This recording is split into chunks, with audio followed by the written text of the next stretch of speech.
தேவனுக்கு மகிமை உண்டாவதாக. ஸ்பிரிச்சுவல் லைஃப், ஆவிக்குரிய வாழ்க்கை அல்லது ஆன்மீக வாழ்க்கை, அதில் நாம் எப்படி இருக்க வேண்டும், எப்படி இருக்கக்கூடாது என்பதாக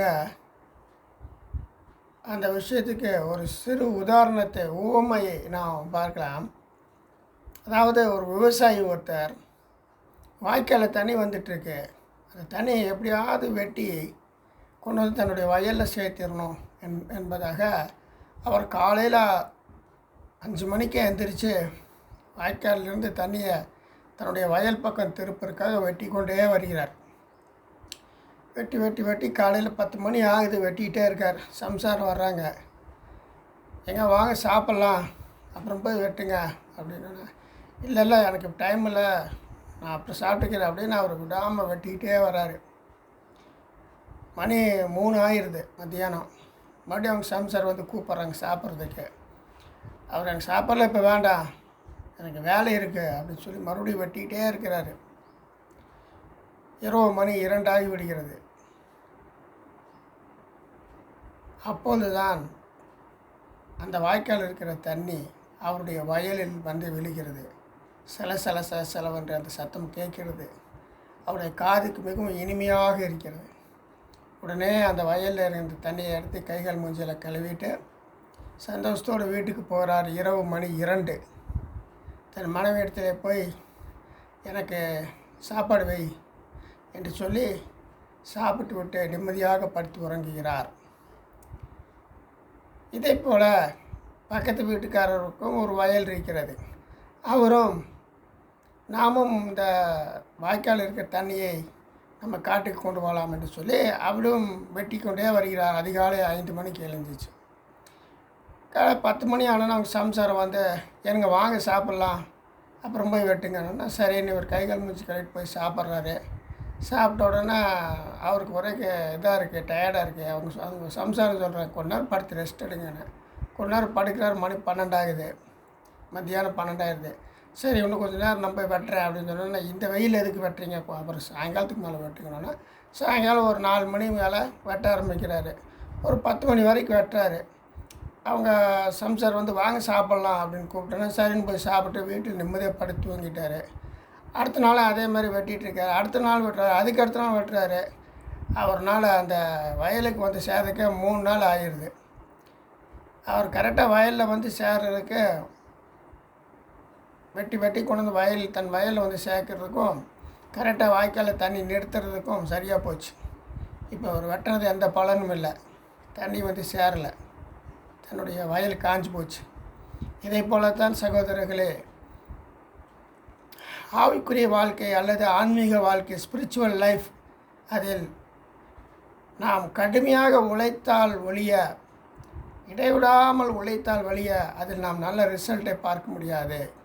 அந்த முதலாவது விவசாயி எப்படி சோறு தண்ணி இல்லாமல் தன் மனைவி பலமுறை கூப்பிட்டும் அவன் போய் சாப்பிடாமல் தான் கொண்ட குறிக்கோளிலே ஒரே வைராகியமாக இருந்து இரவு 2 மணிக்கு அந்த தண்ணி தன்னுடைய வயலில் வந்து விழுகிற சத்தத்தை தன் காதில் அவன் கேட்ட பின்பாடு தான் நிம்மதியாக போய் சாப்பிடுகிறான், இளைப்பாறுகிறான். அதே போல் ஆவிக்குரிய வாழ்க்கையில் நாம் மிகவும் ஒரு வைராக்கியமாக காணப்பட வேண்டும். அப்போதுதான் அது நமக்கு ஒரு நல்ல நிலையை சரியான இடத்தில் நம்மளை கொண்டு வந்து சேர்க்கும். நன்றி. இப்போது நாம் ஒரு முக்கியமான ஒரு விஷயத்தை பார்க்கலாம். அதாவது ஆண்டவராய் இயேசு கிறிஸ்து பகல் முழுவதும் ஊழியம் செய்தார். இரவெல்லாம் அவர் ஒலிவமலை என்று சொல்லக்கூடிய ஒரு மலை இடத்திலே தங்கி வந்தார் என்பதாக நாம் லூக்கா எழுதின சுவிசேஷத்திலே நாம் படிக்கிறோம். அப்படி அவர் அங்கே தங்கி வரும்போது அவர் சீசர்களோடு இல்லை, தனிமையாக இருந்தார்.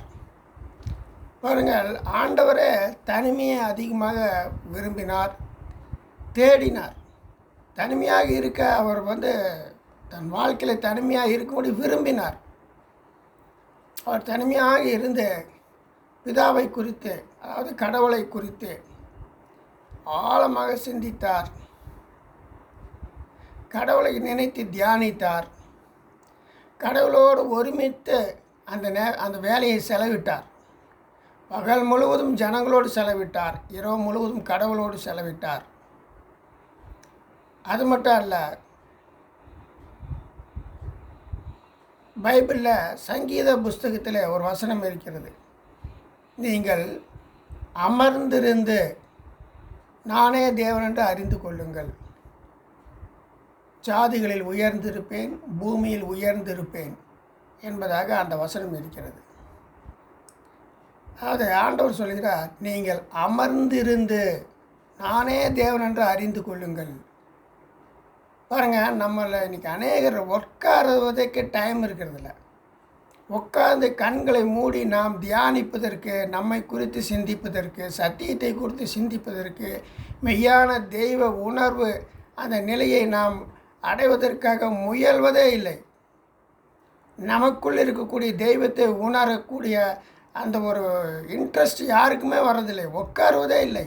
சதா ஓடிக்கொண்டிருக்கிறார்கள். பணம் சம்பாதிக்கிறதுக்காக, வேலைக்காக, குழந்தைகளை படிக்க வைப்பதற்காக, ஆஸ்பத்திரிக்காக, கோர்ட்டுக்காக, இன்னும் பல வேலைகளுக்காக ஓடிக்கொண்டே இருக்கிறார்கள். வீணாக பொழுது கழிப்பதற்காக, ஊர் சுற்றுவதற்காக, வெட்டி நாயம் பேசுவதற்காக, இப்படி அங்கே இங்கே ஜனங்கள் சுற்றி கொண்டே இருக்கிறார்கள். யாரும் அமர்ந்து இருக்க அவர்களுக்கு தெரியவில்லை. அமர்ந்து இருப்பதிலே எவ்வளோ பெரிய ஒரு மகிழ்ச்சி இருக்கிறது. இன்னும் சொல்லப்போனால் அமர்ந்து இருப்பது தான் மோட்சம். அமர்ந்து இருக்க வேண்டும். கடவுளுடைய சிந்தனையில் ஆழ்ந்து இருக்க வேண்டும். ஆண்டவராக இயேசு கிறிஸ்து மார்த்தாள், மரியாள் என்று சொல்லக்கூடிய 2 சகோதரிகள் இருக்கக்கூடிய ஒரு வீட்டுக்கு போனார். அவங்களுக்கு ஒரு சகோதரனும் லாசரு என்று ஒருத்தன் இருந்தான். ஆண்டவர் அந்த வீட்டில் போய் அங்கே கூடி வந்த ஜனங்களுக்கெல்லாம் சத்தியத்தை உபதேசித்தார். இந்த வேளையிலே மார்த்தாள் என்று சொல்லக்கூடிய அந்த சகோதரி, மூத்தவள், அக்காக்காரி, அவள் கிச்சன் அங்கே போய் நின்றுட்டு, இத்தனை பேர் வந்திருக்காங்களே, அவங்களுக்கு சமைச்சு கொடுக்கணுமே, என்னென்ன பொருள் இருக்குது, என்னென்ன பொருள் இல்லை, என்ன சமைக்கலாம், ஆண்டவராக இயேசு கிறிஸ்து வேறு வந்திருக்கிறாரு, என்ன செய்கிறது அப்படின்னு அதை குறித்து பலவிதமான சிந்தனை ஓடிட்டுருக்கு. தனக்கு ஹெல்ப் பண்ணுறதுக்கு தன் சகோதரி மரியாள் கூட இல்லையே என்ற அந்த சிந்தனை வேறு வந்துச்சு. சரி, இது ஆண்டவரிடத்துல போய் முறையிடலாம் என்று சொல்லி ஆண்டவர்கிட்ட போய் முறையிடுறான். அப்போ ஆண்டவராக இயேசு கிறிஸ்து சொல்கிறார், மார்த்தாளே மார்த்தாளே, நீ அநேக காரியங்களை குறித்து மிகவும் கலங்குகிறாய், தேவையானது ஒன்றே. மரியாள் தன்னை விட்டு எடுபடாத நல்ல பங்கை தெரிந்து கொண்டாள் என்பதாக அருமையாக சொல்கின்றார். மரியாள் என்ன செய்து கொண்டிருந்தால், கவனமாக கேளுங்கள் நண்பர்களே, இயேசுவின் பாதத்தருகே உட்கார்ந்து, பைபிளில் அப்படியே எழுதியிருக்கு, இயேசுவின் பாதத்தின் அருகே மரியாள் உட்கார்ந்து அவருடைய வார்த்தைகளை கேட்டுக்கொண்டிருந்தாள். அதுதான் அவளை விட்டு எடுபடாத நல்ல பங்கு. அதாவது மரியாள் உட்கார்ந்திருந்தாள். எங்கேயோ உட்கார்ந்திருந்தாள், எங்கேயோ ரோட்லேயோ எங்கேயோ ஒரு தெருமுக்குலேயோ உட்காரல. இயேசுவின் பாதத்தில், சத்தியத்தின் பாதத்தில், சத்தியத்தை கேட்டுக்கொண்டு, சத்தியத்தை உணர்ந்தவளாய், சத்தியத்தை மிகவும் அருகில் தரிசிப்பவளாய் அமர்ந்திருந்தாள். பாருங்கள், நம்ம ஆண்டவரை நெருங்க நெருங்க, கடவுளை நெருங்க நெருங்க சத்தியத்தின் குரல் நம் காதுகளில் தெளிவாக கேட்கும். அதற்கு நாம் செய்ய வேண்டியதெல்லாம் முதலாவது நாம் உட்கார வேண்டும். உட்கார்ந்து ஆழ்ந்து சத்தியத்தை குறித்து தியானிக்க வேண்டும். அப்பொழுது உண்மையாகவே சத்தியத்தின் குரல் நமக்குள் தொனிக்கும். ஆனால் மார்த்தாளோ அப்படி அல்ல. அவள் ஆண்டவரை விட்டு விலகி தூரத்தில் இருந்தாள். அவள் 2-3 அறைகளை தாண்டி கிச்சனில் இருந்தாள். ஆண்டவரை விட்டு விலகி இருந்தாள். ஆண்டவரை விட்டு நாம், சத்தியத்தை விட்டு நாம் எப்பொழுது விலகி இருக்கிறோமோ அப்பொழுது உலக பிரச்சனைகளில் நாம் சிக்கிக்கொள்வோம். உலக பிரகாரமான கவலைகளில் நாம் மாட்டிக்கொள்வோம்.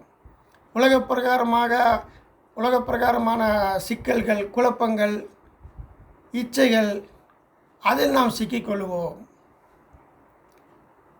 கடவுளை தேட மனமே வராது. அப்படித்தான் மார்த்தாள் இருந்தாள். ஆனால் மரியாளோ அப்படி அல்ல. தன்னை விட்டு எடுபடாத நல்ல பங்கை தெரிந்து கொண்டாள்.